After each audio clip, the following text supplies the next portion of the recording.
Hello दोस्तों, नमस्कार। आपका मेरे channel property investment and analysis में स्वागत है। नॉर्मली हम वीडियो प्रॉपर्टी पे बनाते हैं, इन्वेस्टमेंट पे बनाते हैं और एनालिसिस पे बनाते हैं। आज हमारा जो टॉपिक रहेगा वो प्रॉपर्टी में इन्वेस्टमेंट दोनों को लेकर ही है। जब एक स्टूडेंट अपनी एजुकेशन पूरी करता है तो उसके बाद उसकी अर्निंग स्टार्ट हो जाती है। अर्निंग स्टार्ट होने के बाद वो एक शादी करता है और शादी के बाद उसे घर की ज़रूरत महसूस होती है। तो ये तो आप एक तरह से कह दो कि उसकी नीड थी। दूसरा ये है कि कुछ दिन सर्विस करते उसके पास घर भी है और सभी कुछ है, तब उसको अपना पैसा एडजस्ट करना पड़ता है। बैंकों में, पोस्ट ऑफिस में इंटरेस्ट आजकल बहुत कम है और शेयर मार्केट और इधर उधर जाने में रिस्क ज़्यादा है। तो बेस्ट इन्वेस्टमेंट जहाँ तक मैं समझता हूँ प्रॉपर्टी की बहुत बेस्ट इन्वेस्टमेंट में। तो इसमें आप इन्वेस्टमेंट के उसको देखते हुए भी आप एक डिसीज़न ले सकते हैं। तो दूसरा एक तबका या कह लो कि दूसरा एक ग्रुप इस तरह का भी है कि जो लोग रिटायरमेंट पे बैठे हैं उनकी अगर ट्रांसफरेबल सर्विस है तो ज़िंदगी भर वो अपना घर नहीं बना पाते हैं और रिटायर के टाइम जस्ट 1-2 साल पहले या रिटायर होने के बाद वो सोचते हैं कि भाई हमें अपना घर बनाना चाहिए। अब हम इस बात को देखेंगे, भाई हमारे पास 2 मुद्दे हैं। एक तो मुद्दा ये है कि हमें एक नीड महसूस होती है अपने घर की और हमें घर में पैसा लगाना है और एक अच्छा घर अपने लिए लेना है।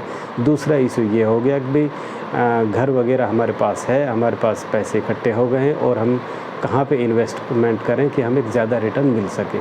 तो पहले हम घर के इशू को लेते हुए बात करेंगे। देखो, घर लेने से पहले चाहे वो यंग एज में हो या रिटायरमेंट एज पे हो, सबसे पहले आपको ये डिसीज़न करना है कि आपकी लायबिलिटीज़ कितनी है, आपके पास रिसोर्सेज कितने हैं, आपकी इनकम कितनी है और आप कहाँ के रहने वाले हैं। नॉर्मली क्या करते हैं कि लोग अपने जो होम टाउन है उसके आसपास ही घर बनाते हैं, लेकिन बच्चों के जॉब के इश्यू को देखते हुए वो बड़े शहरों में भी घर लेने की कोशिश करते हैं जहाँ पे जॉब अपॉर्चुनिटी ज़्यादा रहे। तो आज हम एनसीआर को मेन हम मान के चलेंगे और उसमें स्पेशली गुरुग्राम की हम बात करेंगे। गुरुग्राम एक ऐसा शहर है जिसमें गांव और छोटे कस्बों से ही नहीं बल्कि पूरे इंडिया से लोग आके जॉब करते हैं, इवन देश विदेश के लोग भी आते हैं। तो रेंट की ज़िंदगी एक तरह से मैं ये कहता हूँ कि टेम्परेरी तो ठीक है, लेकिन लंबे समय तक रेंट उबा देता है और इसमें एक अच्छा डिसीज़न यही होता है कि भी घर ले लिया जाए। स्पेशली जो यंग लोग है और जो सर्विस करता है तो उन्हें मेरे हिसाब से छोटे घर की तरफ जाना चाहिए, क्योंकि एक छोटी फैमिली होती है। और जो रिटायरमेंट एज पे है उनको एक थोड़ा सा बड़ा घर लेना चाहिए ताकि भाई पेरेंट्स वगैरह, बच्चे वगैरह उसमें अकोमोडेट हो सकें। उसी हिसाब से पहले ये डिसीज़न ले कि भाई उन्हें घर किस तरह का लेना है, क्योंकि घर भी यहाँ पे बहुत तरह के होते हैं, यहाँ पे बहुत ऑप्शन होते हैं। जैसे कि भाई उसको मतलब एक हाई फाई कॉलोनी में लेना है, एक अच्छे उच्च स्टैंडर्ड के एरिया में लेना है, या उसको उससे नीचे थोड़े कम स्टेटस के सेक्टर उसमें लेना है, या एक अप्रूव्ड कॉलोनी में लेना है या अनअप्रूव्ड कॉलोनी में लेना है, या उसको अफोर्डेबल लेना है, लो राइज लेना है, हाई राइज लेना है, किस तरह का उसे लेना है। उसे अपने स्टेटस के हिसाब से एनालाइज करना चाहिए और उसको जिस तरह की उसके ऊपर लाइबिलिटीज़ है और उसकी पॉकेट अलाउ करती है, डिसीजन उस तरह का लेना चाहिए। और उस हिसाब से ही अपने माइंड में ये भी सोचना चाहिए कि उन्हें ज़्यादा सुकून कहाँ मिलेगा। तो उस तरह का डिसीज़न लीजिए कि आपको कैसा घर लेना है, कहाँ पे लेना है, और भाई आपको अपना प्लॉट लेके घर लेना है या आपको फ्लैट वगैरह में लेना है। तो जब ये डिसीज़न आपका पूरा हो जाए कि आपको भाई कैसा घर लेना है, कितने पैसे इन्वेस्ट करने हैं, उसके हिसाब से आप एरिया चूज़ कीजिए कि कहाँ पे जॉब अपॉर्चुनिटी ज़्यादा है, बच्चों का मैक्सिमम भाई किस साइड में सर्विस वगैरह का है, या खुद भी किस साइड में सर्विस कर रहे हैं, या फिर आप किस एरिया से संबंधित है। स्पेशली अगर हम एनसीआर की बात करें तो जैसे eastern sector, UP, Bihar, normally लोग पसंद करते हैं कि ईस्ट दिल्ली में रहना चाहते हैं या नोएडा वगैरह में रहना चाहते हैं। वेरेज आप दूसरे साइड की बात करो, आप भाई NH1 की साइड बात करो, चंडीगढ़, करनाल, सोनीपत और ये अम्बाला साइड अगर इस तरह से बात करो तो ये एक तरह से वेस्ट दिल्ली में रहना चाहेंगे। और आप हरियाणा, राजस्थान की बात करो तो ये एक तरह से ये भी वेस्ट दिल्ली या गुड़गांव में रहना चाहते हैं। तो मेरा कहने का मतलब पहले ये डिसीज़न लीजिए कि आपको कहाँ पे घर लेना है और कितना पैसा इन्वेस्टमेंट करना है और कैसा घर लेना है। जब आपके डिसीज़न पूरे हो जाएं कि भाई हमें ये घर लेना है, इतना बड़ा लेना है, तो तब आप उसमें एनालाइज़ करना स्टार्ट कीजिए कि भाई किस पैसे में कितना बड़ा घर और कहाँ पे ठीक है। इसमें आप जो लिटिल नॉलेज है वो आप एक 99 एकड़ साइट है और भाई उसके बाद नो ब्रोकर भी है, आप इसकी हेल्प से एक आइडिया ले सकते हैं किस एरिया में क्या रेट चल रहे हैं। उसके बाद जब आपको रेट का आइडिया लग जाए तो जिस एरिया में आप लेना चाहते हैं उसके डीलर वगैरह से मिले। ऐसा ही नहीं कि एक डीलर के पास गया वहीं लगभग फाइनल कर दिया और वहीं आप फंस के रह गए। ज़िंदगी में डिसीज़न एक बार होता है घर का, और अगर वो गलत डिसीज़न होगा तो आपका ज़िंदगी भर का सुकून छीन लेगा।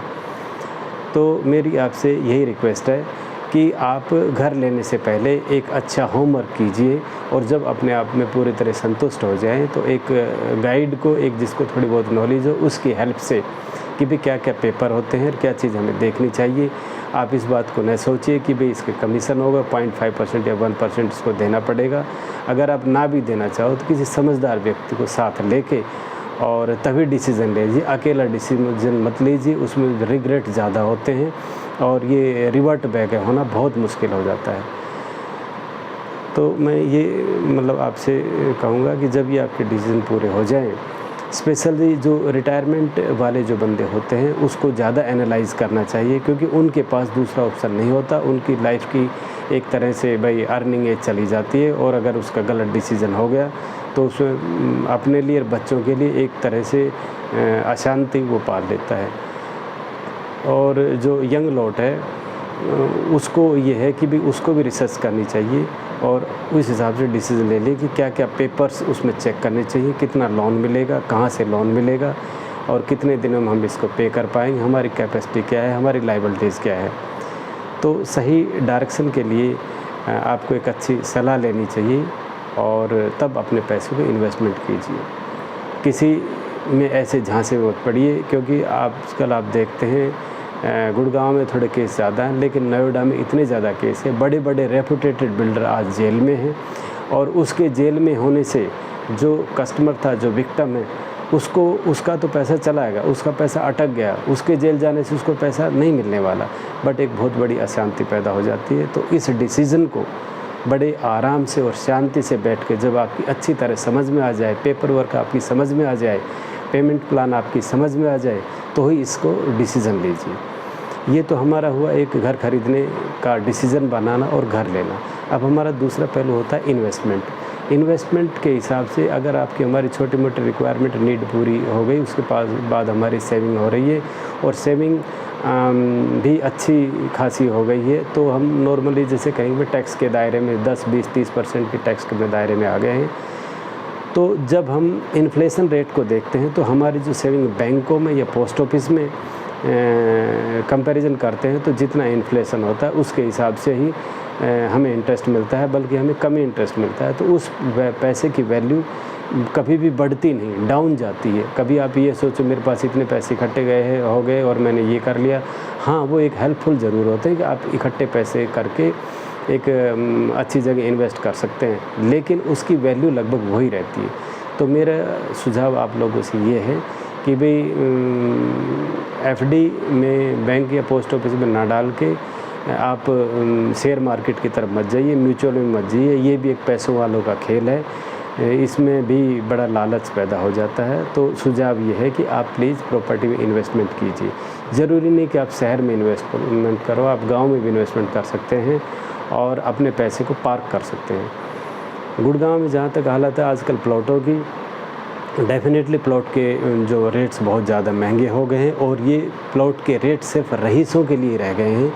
पहले क्या था कि हुड्डा अपने सेक्टर में प्लॉट निकालता था तो लगभग एक मीडियम क्लास फैमिली को भी एक रीज़नेबल रेट में मिल जाता था, लेकिन आज के टाइम में हुड्डा भी प्लॉट नहीं निकालता है, वो भी जो बचे कुछ प्लॉट है उसका ऑक्शन करता है जिसके रेट बहुत ज़्यादा जाते हैं। बाकी बिल्डर्स अपने प्लॉट निकालते हैं, और बिल्डरों का तो बिजनेस है, वो किस तरह से किस हिसाब से जाल में फंसाते हैं, ये बहुत ही टेढ़ी बात है जो इसमें हम समझ सकें।